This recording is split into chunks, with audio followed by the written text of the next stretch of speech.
Det her er Sankt Knuds Skole.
Hej. Hej. Hvad hedder I? Jeg hedder Lasse. Jeg hedder Victor. Hvor gamle er I? Jeg er 13 år.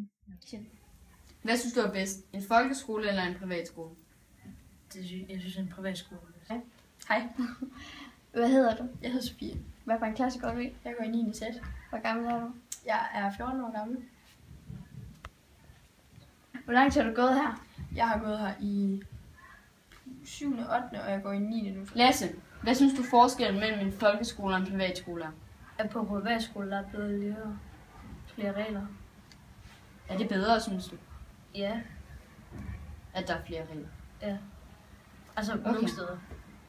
Hvad synes du om Sankt Knuds Skole? Jeg synes, det er en rigtig god skole. Det er en rigtig åben skole. Der er plads til alle, og plads til, at man kan sige sine meninger. Hvad hedder du? Jeg hedder Jette. Hvor mange år har du arbejdet her? Jeg har arbejdet her i 14,5 år. Hvorfor har du lige præcis valgt at arbejde her på Sankt Knuds Skole? Fordi jeg besøgte på Sankt Knuds Skole mine fag, det vil sige dansk og fransk i 9. klasse. Så da jeg startede, så skulle jeg starte i 9. klasse. Ja. Hvad synes du forskellen er på folkeskole og privatskole? Forskellen det er nok, at på en privatskole, der er det sådan lidt mere et lukket lidt sådan mini-samfundagtigt. På folkeskole der er det meget åbent og spredt. Folkeskoler de er for det meste meget større end privatskoler, så det er jo lidt mere hyggeligt på en privatskole. Hvad med hensyn til mobning? Er det blevet mobbet eller har mobbet? Er det mere krævende at gå på en privatskole end en folkeskole? Ja, det synes jeg. Det kommer nok an på, hvad for en privatskole det er. Men jo, i forhold til, hvad jeg snakker med mine venner om og sådan noget, så jo, det er det i forhold til lektier også. Hvad kan du gøre for at gøre skolen til et bedre sted? Det er meget svært, for jeg har den bedste klasse på skolen. Hvad er det for en klasse? Jamen, det er 7. Ø.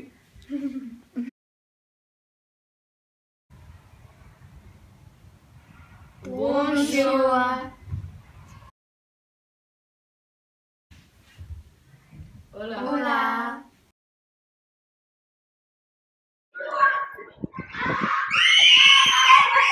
Junior Vildmarksspejder, ja!